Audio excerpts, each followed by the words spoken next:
तेहि अवसर सुनि शिव धनु भंगा, आयो भगय कुल कमल पतंगा।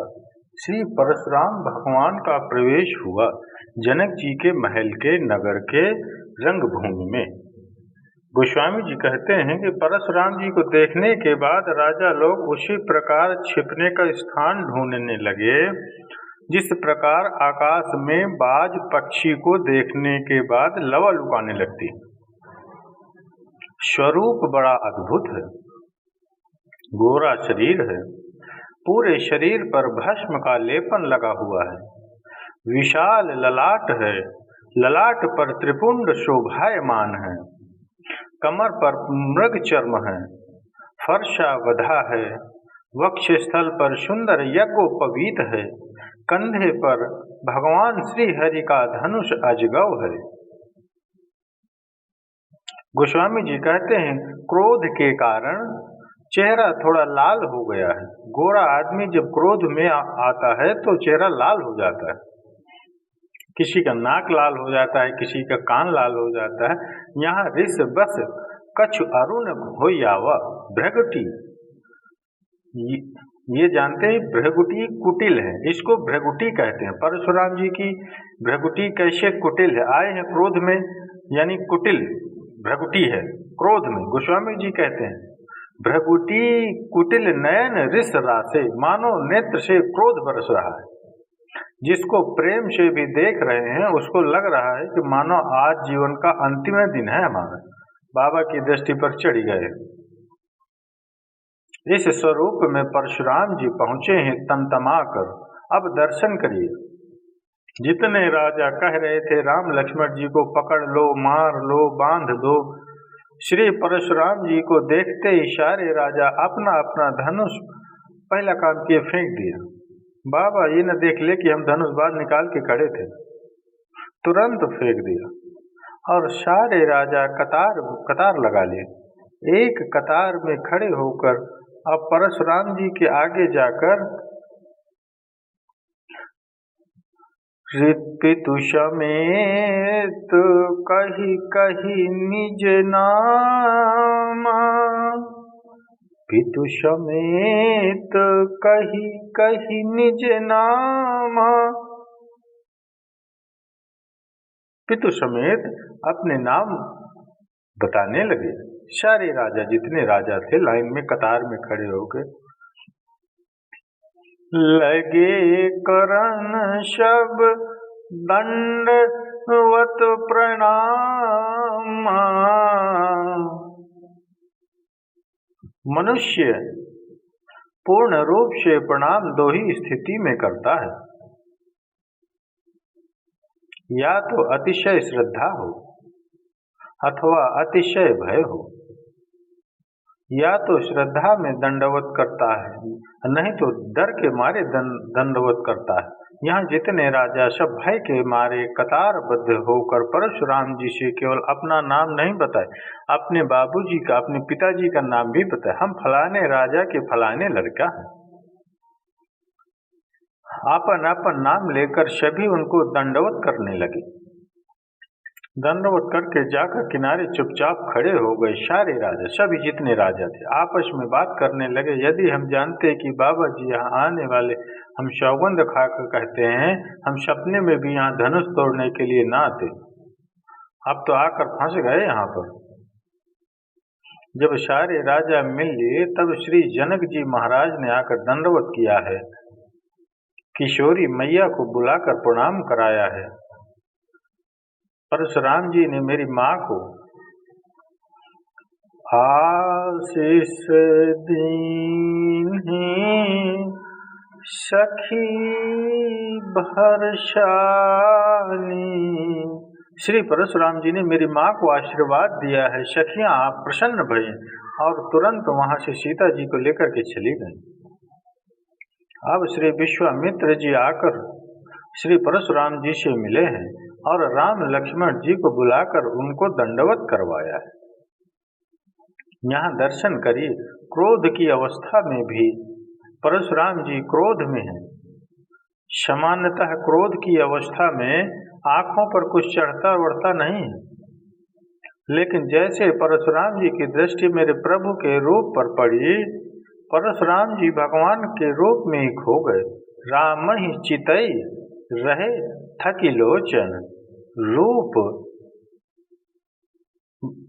बोसे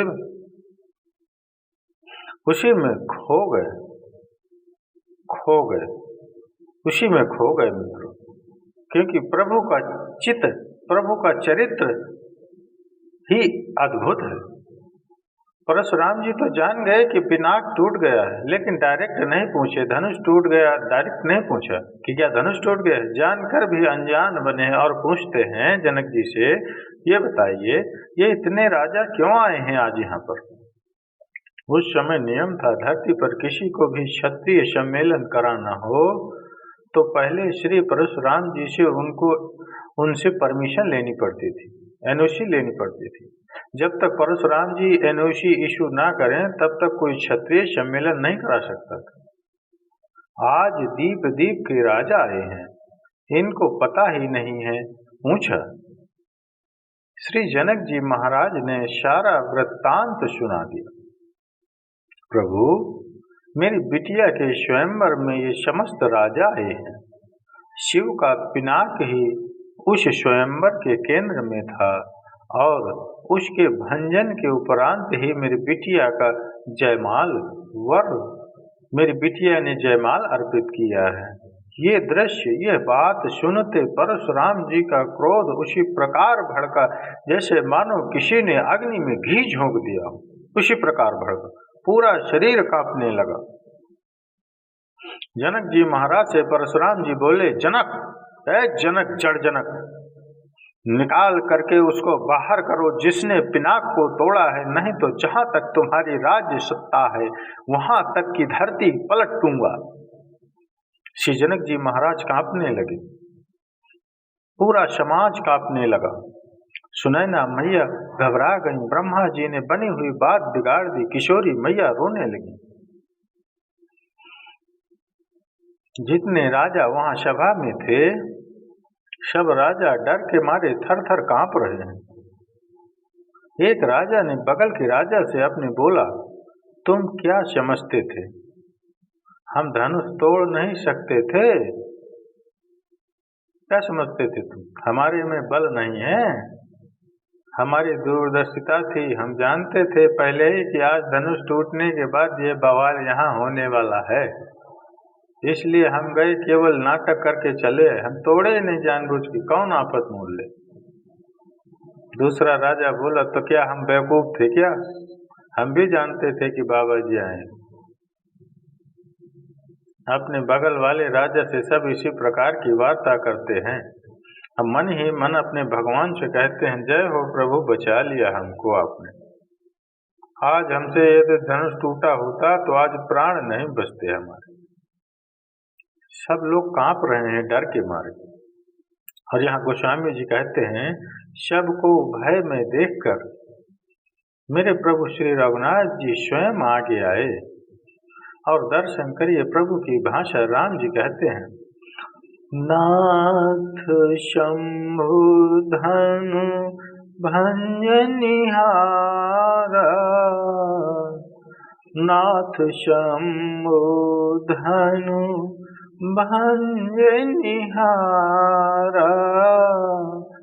होई कोई एक दास तुम्हारा, होई केऊ एक दास तुम्हारा, आयसु कहा कहिए किन मोही, आयसु कहा कहिए किन मोही, सुनि बिन सायुब बोले मुनि को, सुन ऋषाए बोले मुनि को ही, सुन ऋषाए बोले मुनि को ही। मुनि बोले, श्री राम जी जाकर प्रणाम करके यहाँ दर्शन करिए। भगवान ने ये नहीं कहा कि मैंने तोड़ा है। क्या बोले प्रभु? इस धनुष को भंजने वाला, तोड़ने वाला अवश्य आपका ही कोई दास होगा। राम जी कहना चाहते हैं कि इतना बड़ा कार्य वही कर सकता है प्रभु जिस पर आपकी कृपा हो, जिसको आपका आशीर्वाद प्राप्त हो, और आपका आशीर्वाद आपके दास को प्राप्त होगा। यह आपके किसी दास ने ही किया। इसके बाद कहते हैं राम जी, कहिए क्या आज्ञा है मेरे लिए। अब यहाँ दर्शन करिए। भगवान की इतनी सरल सीधी भाषा भी परशुराम जी को समझ में नहीं आ रही। इतनी सरल सीधी भाषा नहीं समझ में आ रही। क्रोध में सामान्य भाषा भी समझ में आनी बंद हो जाती। और भाषा छोड़िए, भगवान के गले में जयमाल है। परशुराम जी कम से कम जयमाल भी देखकर ही समझ जाते कि इनके गले में जयमाल है, अर्थात इन्होंने ही भंजन किया। लेकिन समझ में बात नहीं आई। बोले राम, शिव के पिनाक को तोड़ने वाला मेरा सेवक नहीं हो सकता है। वो मेरा शत्रु, सहस्त्र बाहु के समान मेरा शत्रु है। अविलंब निकाल कर उसको इस भरी सभा से बाहर किया जाए, नहीं तो मैं कहता हूँ विलंब होगा तो जितने राजा हैं सभी राजाओं को मार दूंगा। न तो मारे जई हैं सब राजा। अब दर्शन करिए, जितने राजा हैं आपस में सुने तो घबरा गए। बोले बताओ, राम जी को सीधा सीधा बोलना चाहिए कि मैंने तोड़ा है, तो घुमा रहे हैं बात को, आपके किसी दास ने तोड़ा होगा। ये बाबा जी समझ ही नहीं पा रहे हैं। एक राजा दूसरे राजा से कहे कि काम करिए, आप जाइए और जाकर बता दीजिए कि राम जी ने तोड़ा। वो राजा बोले मूर्ख थोड़ी हूँ, बाबा जी पूछ रहे, निकाल करके बाहर करो जिसने तोड़ा है। हम कहीं बताने में उनको जाए कि राम जी ने तोड़ा है, हमको भीड़ से अलग होते देख अब कहीं ये समझ ले कि राजा अलग हो रहा है, इसका मतलब इसी ने तोड़ा है, हमको मार डालेंगे। हम नहीं जाएंगे, प्रभु जिसको कहना हो कहे, नहीं तो सब मरेंगे आज।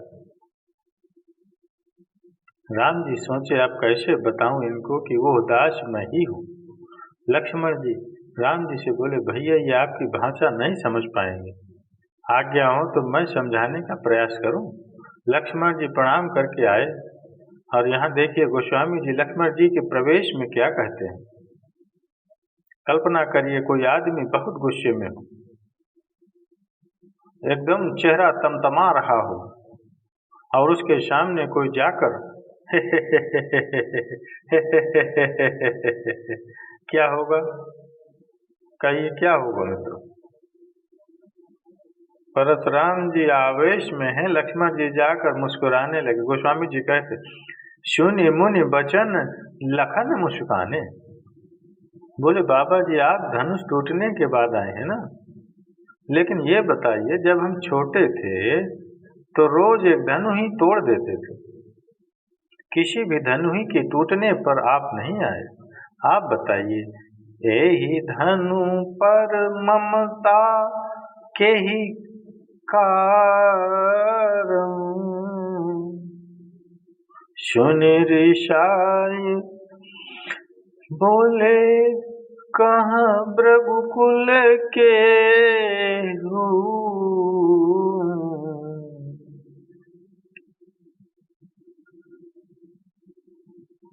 सुनि ऋषाय कहा भृगुकुल के तू। लक्ष्मण जी ने पूछा, इस धनुष पर आपका इतना प्रेम क्यों जग गया है? हम बचपन में रोज एक धनु ही तोड़ते थे, कभी आप नहीं आए, आज धनुष टूटा आप पहुंच गए। परशुराम जी का क्रोध और बढ़ गए। बोले रे रे रे नृपबालक, तू नहीं बोल रहा है, लगता है तेरे मुख से तेरा काल बुलवा रहा है। शिव के पिनाक की तुलना तू छोटी सी धनु ही से करता है, धनु ही शम त्रिपुरारी धनु। लक्ष्मण जी कहें बाबा जी गुस्सा न करिए, देखिए धनु ही हो चाहे धनुखा हो, दोनों का एक ही काम है, बाण चलाना। और आप तब से कह रहे हैं किसने तोड़ा। असली बात हम आपको बता रहे हैं, किसी ने तोड़ा ओड़ा नहीं है। ऊपर से धनुष केवल चमक रहा था, भीतर भीतर डैमेज हो गया था पूरा। हाँ, पूरा डैमेज। भैया ने केवल छुआ और टूट गए। छुअत टूट रघुपत ही दोष। भैया ने तोड़ा नहीं, भैया ने छुआ और टूट गए। हम क्यों अभिमान करें कि हमने तोड़ दिया। परशुराम जी अपन फरसा निकाले, बोले रे सठ, ये दिखाई दे रहा है क्या? लक्ष्मण जी बोले फरसा। बोले फरसा नहीं है, तुम्हारे गुरु जी जानते हैं, मुनि लोग जानते हैं, पूरा विश्व जानता है कि क्षत्रिय कुल का मैं द्रोही हूँ। मैं कितना बड़ा क्रोधी हूँ, अपने गुरु जी से पूछ लो। लक्ष्मण जी बोले पूछना क्या है, वो तो दिखाई ही दे रहा है,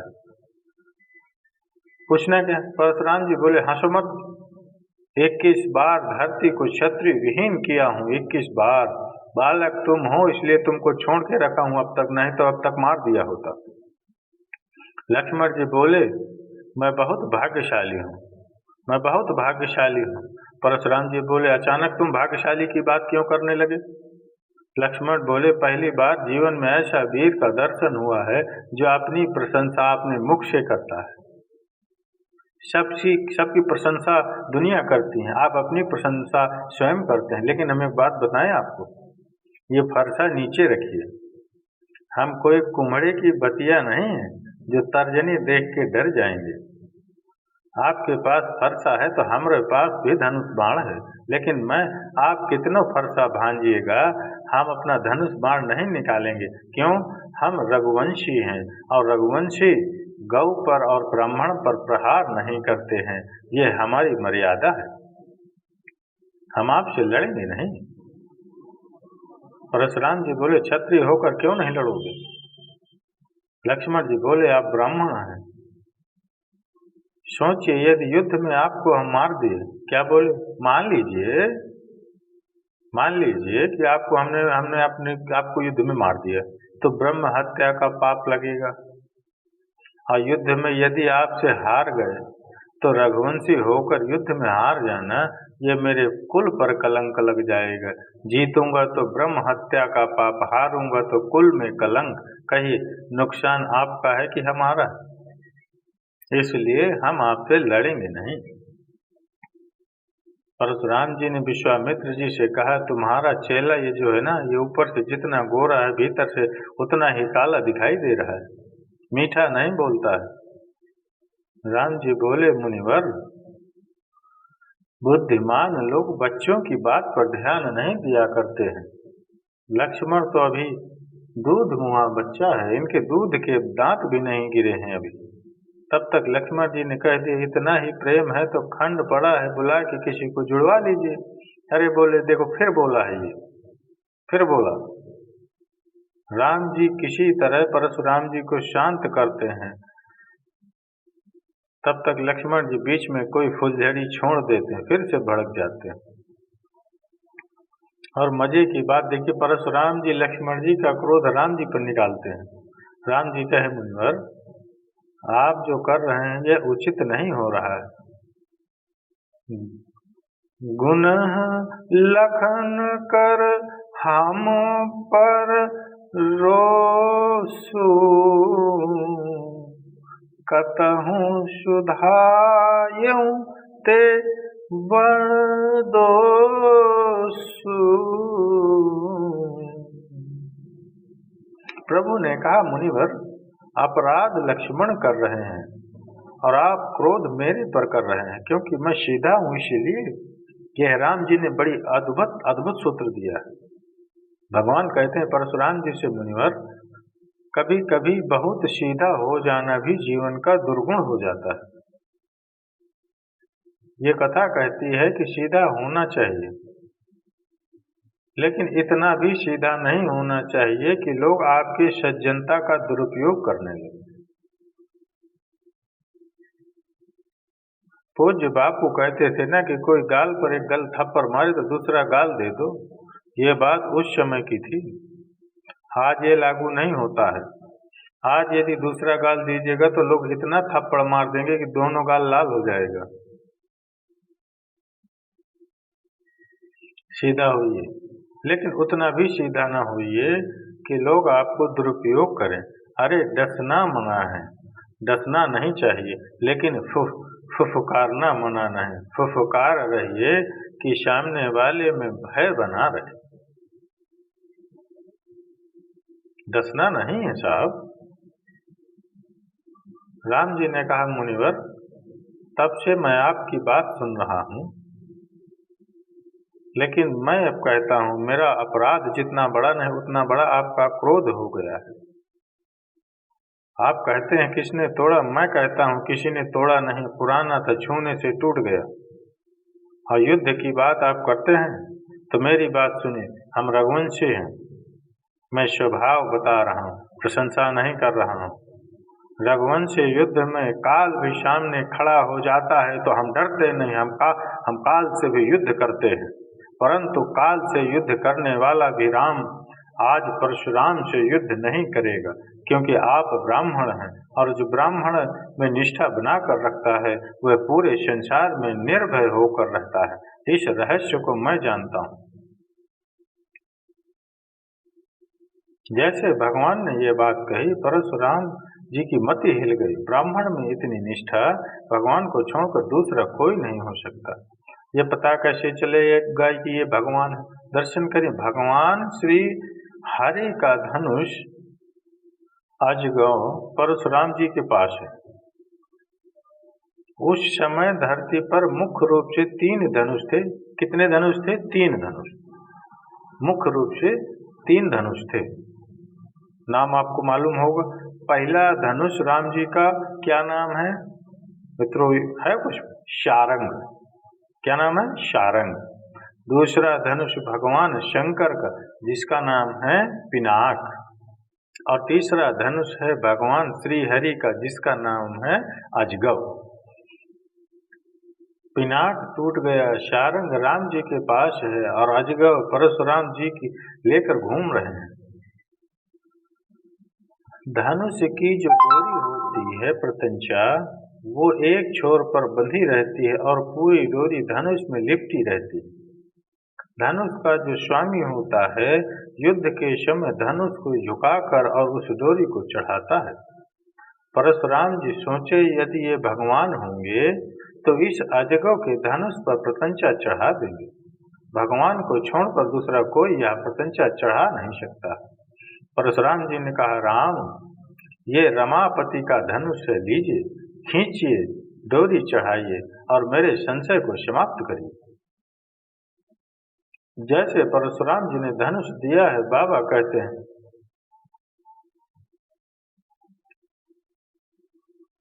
खींच देते चाप आपोह चढ़ जावा, आपने आप चाप चढ़ जाते हैं,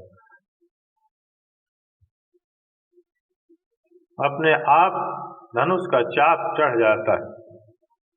फिर परशुराम मन विस्मय भयं, परशुराम मन विस्मय भयं, परशुराम मन विस्मय भयं।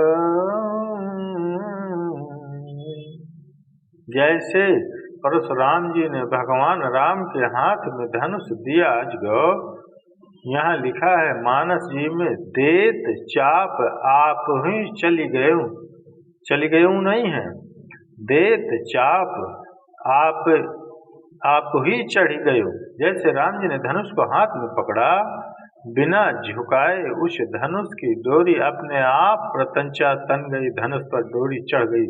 और यह दृश्य देखकर परशुराम जी के मन में विस्मय भाव उत्पन्न हुआ। पहचान गए कि ये राम जी ब्रह्म हैं, भगवान हैं। 9 बार जय जयकार किए हैं परशुराम। 9 बार परशुराम जी जय जयकार करके दोनों भाइयों से क्षमा याचना करके और वापस गए हैं महेंद्र पर्वत पर तपस्या करने के लिए।